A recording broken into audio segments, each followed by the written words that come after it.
అరే రాము, నీకు విషయం అడుగుతా, చెప్పు నాకు. ఏంటిదన్నా చెప్పు. ఏ విషయం గురించి మాట్లాడదానో నాకు ఒకసారి చెప్పరాదు. చెప్తే నాకు తెలిస్తే తెలుసు అని చెప్తా, లేకపోతే తెలియదని చెప్తా. అదేరా, మన దుర్గామాత నిలబెట్టిండు. మామూలుగా అయితే 9 రోజులు దుర్గామాత నవరాత్రులు అంటారు. మరి ఈసారి ఏమో 11 రోజులు వచ్చింది. మరి దుర్గామాత నిమజ్జనం ఎప్పుడు చేస్తారు? అలాగే ఈ సద్దుల బతుకమ్మ రేపు జరుపుకోవాలన్నా ఎల్లుండి జరుపుకోవాలని ఈ వాట్సాప్లో ఫోన్లు చేసినా ఎవరికి ఏం చేసినా కూడా మొత్తము ఇదే, రేపు జరుపుకోవాలన్నా ఎల్లుండి జరుపుకోవాలనే ఆలోచనలో అందరున్నారు. మరి దీనికి సరైన పరిష్కారం చెప్పు. పోసి అంతేనా అన్న, నువ్వేదో కష్టమైన పని, బ్రహ్మాండమైన ఏదో అడుగుతావు కావచ్చు నాకు తెలియని అని చెప్పేసి నేను అనుకున్నా. కానీ ఇంత చిన్న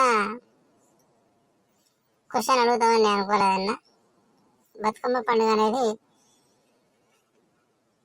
రేపు సోమవారం కాకుండా మంగళవారం రోజు బతుకమ్మ పండుగ ఫైనల్గా జరుపుకోవాలని మన తెలంగాణ గవర్నమెంట్ కూడా సెలవు ప్రకటించడం జరిగింది.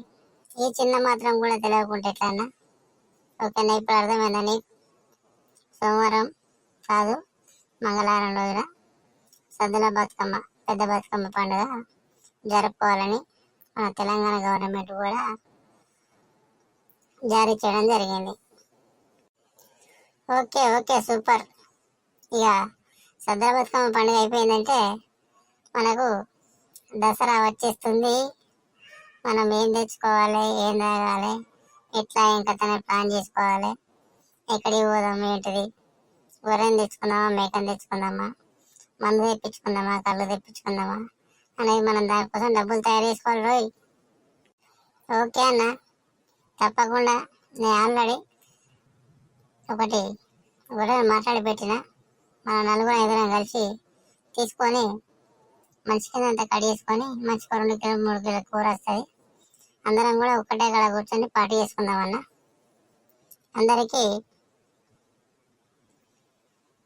బతుకమ్మ మరియు దసరా శుభాకాంక్షలు.